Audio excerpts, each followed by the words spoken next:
Nasra alizaliwa na ulemavu. Nilipotoka hospitali ya mkoa wa Morogoro wakanipa tafuka nikaenda Muhimbili. Muhimbili nikakaa miaka 2. Ikabidi washindwe nikarudishwa nyumbani.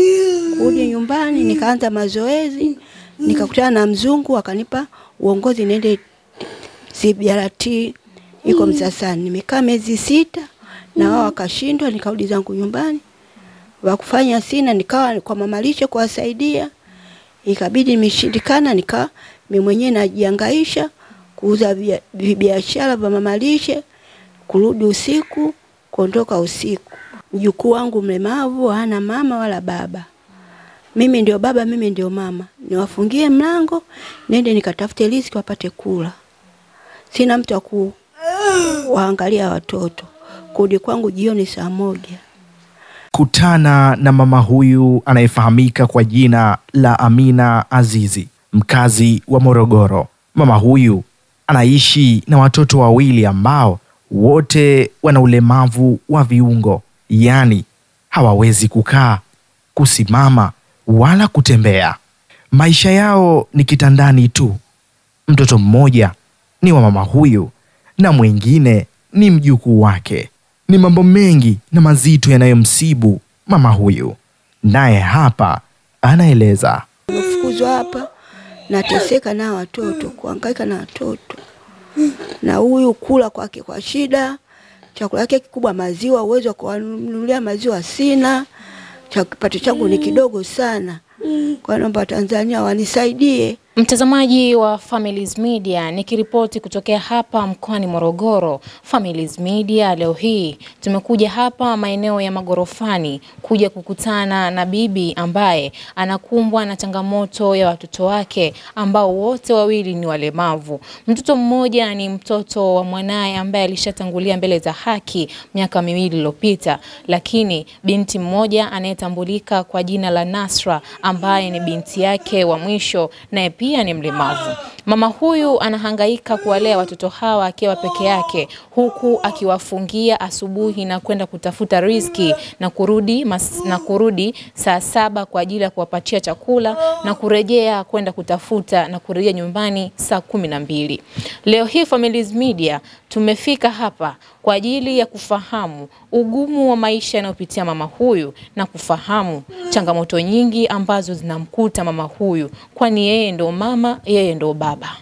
Hata ukiwa Mtanzania huwezi kuilea familia hii ukiwa peke yako, ni ngumu. Kwa hiyo Families Media leo hii tumefika hapa kwa ajili ya kufahamu changamoto anazokutana nazo kwa ajili ya kumpatia chochote kitu. Na hapa ndipo anapoishi yeye pamoja na mwanae na mjukuu wake Amina. Watoto hawa wote ni walemavu, huku mmoja akiwa na miaka 16 na mmoja akiwa na miaka 11. Mtazamaji wa Families Media, jina langu naitwa Sabitina Ali, nyuma ya kamera yupo Gervas Machaku. Nikusihi usisite kumsaidia mama huyu, kwani kutoa ni moyo na si utajiri. Karibu. Mimi naitwa Amina Azizi Shomali. Naishi Magorofani, mtaa wa Leli. Changamoto yangu kubwa, watoto wangu wabovu, mjukuu wangu mlemavu hana mama wala baba. Mimi ndio baba, mimi ndio mama. Niwafungie mlango, nende nikatafute riziki wapate kula. Sina mtu wa kuangalia watoto. Kurudi kwangu jioni saa 1. Ninachoomba mimi Watanzania wenzangu wanipe misaada kwa ajili ya watoto, nipatiwe hata kitanda cha kutolewa nje ya watoto, wapate kupunga hewa, na misaada mingine nipate hata hifadhi ya nyumba. Na kaa nyumba ya kupanga, kodi inanishinda, bili ya maji inanishinda, mpaka wenye nyumba wananipa nusu, mimi nihame pa kwenda, mimi sina. Shida yangu, naomba msaada kwa Watanzania wanipe misaada ili niwakizi hao watoto. Sawa, hapa tunaona kuna watoto 2 ambao mmoja ni mjukuu wako na mmoja ambaye ni mtoto wako Nasra.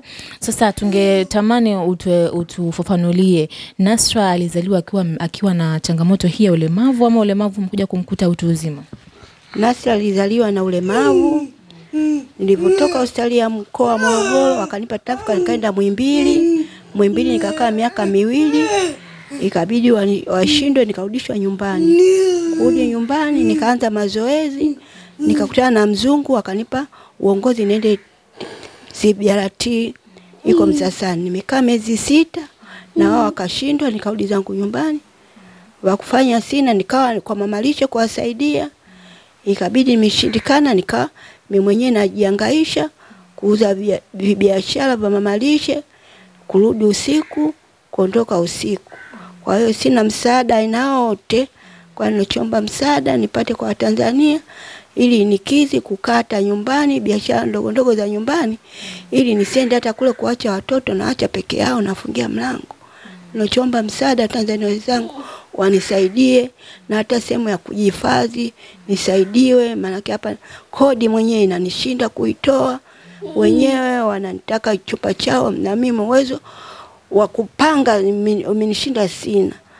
Watoto wanaishiwa kula, mwingine chakula hali, mjukuu wangu zaidi ya maziwa, taa zake hazifanyi kazi. Kwa hiyo mimi changamoto yangu na nguo za kulalia zimekwisha. Sina uwezo wa kutafuta hizo nguo za kuwa. Naomba msaada kwa Tanzania walikuwa nacho, mtu anisaidie nguo, hela anisaidie ili niwakize watoto. Hapa anatufahamisha namna utafutaji wake wa kutafuta kipato ulivyo mgumu, kwani ili aweze kutafuta kipato ni lazima awafungie watoto hao ndani ili aende kutafuta kipato. Nasra ana miaka mingapi? Nasra ana miaka 16. Na huyu mwingine? Ana miaka 11. Maana Nasra ana miaka 16, Amina ana miaka 11. Sawa. Na hapa unapoishi, kodi ya nyumba unalipa kiasi gani? Nalipa baada ya miezi 3 75. Ikishafika miezi 3 nalipa 75.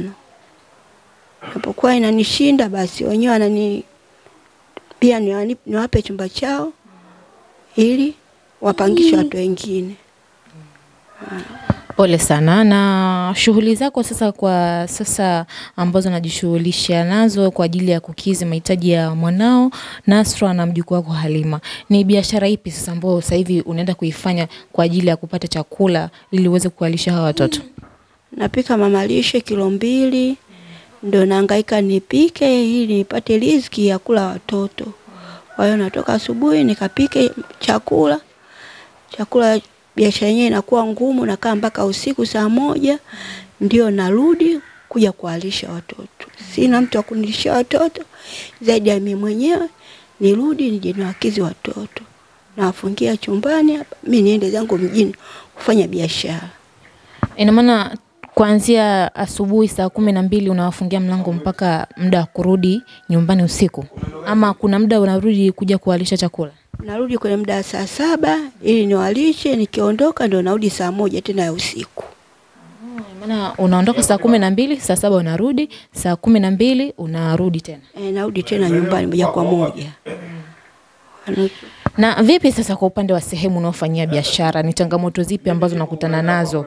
Na kwa sababu unafanya biashara kwa ajili ya kuiangalia familia hii, na ni vipi kwa upande wa familia yako sasa? Magofani Mtaleli. Changamoto pale tunapouzia ni pazito sana. Kwanza hatutakiwi, ila tunafanya biashara kwa kiugumu wa hivyo wa maisha, lakini pale hatutakiwi. Mimi mwenyewe nilitarajia hata nipate hata frame nifanye biashara, au nifunguliwa hata kiduka genge hata nyumbani nifanye biashara. Jambo kubwa ambalo linasikitisha ni kwamba miongoni mwa watoto hawa mmoja hali kabisa chakula chochote isipokuwa maziwa. Hakika ni mazito na machungu anayoyapitia. Na baba yake naye pia Amina alianza kufariki, baba mtu, mama mtu akafuatia mwishoni kufariki.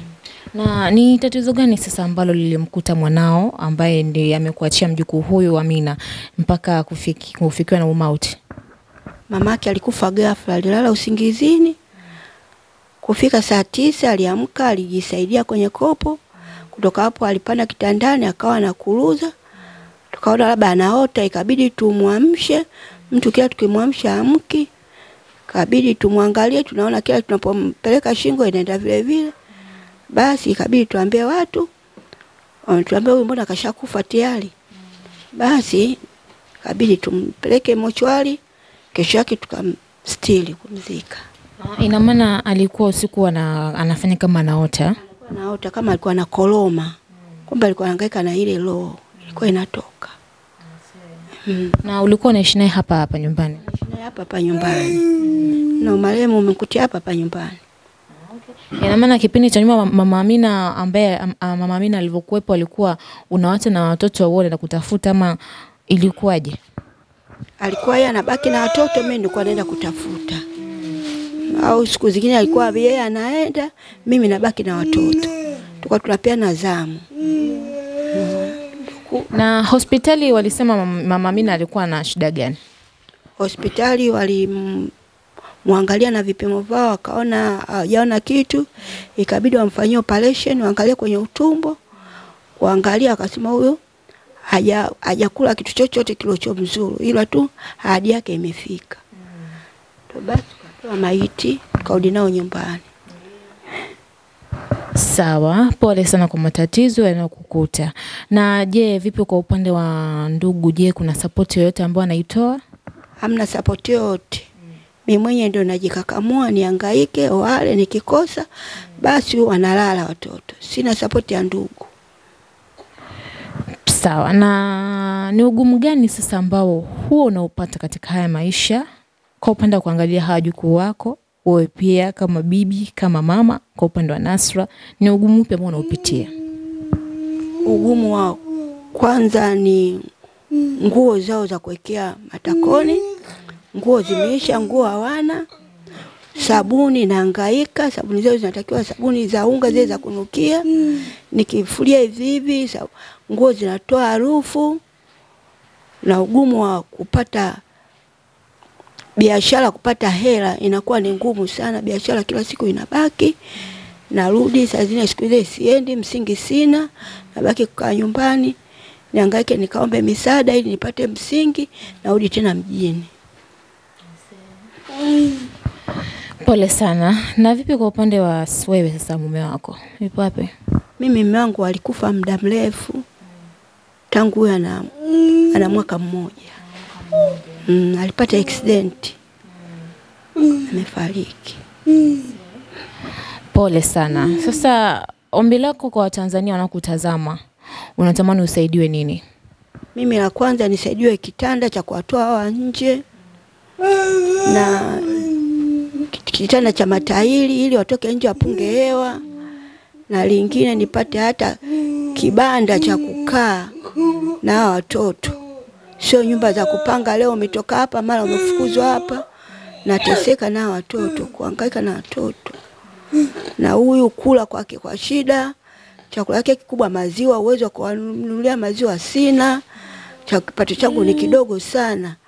Kwa naomba Tanzania wanisaidie kwa lolote walikuwa nacho, mtu alikuwa nacho anachoguswa kwa watoto, nguo, vyakula, nisaidiwe ili watoto nizidi kuwalea vizuri. Mtazamaji wa Families Media, na shukuru umemsikiliza mama yake na Nasra na pamoja na bibi yake na Amina. Ameweza kuzungumza mengi na mazito yanaumiza.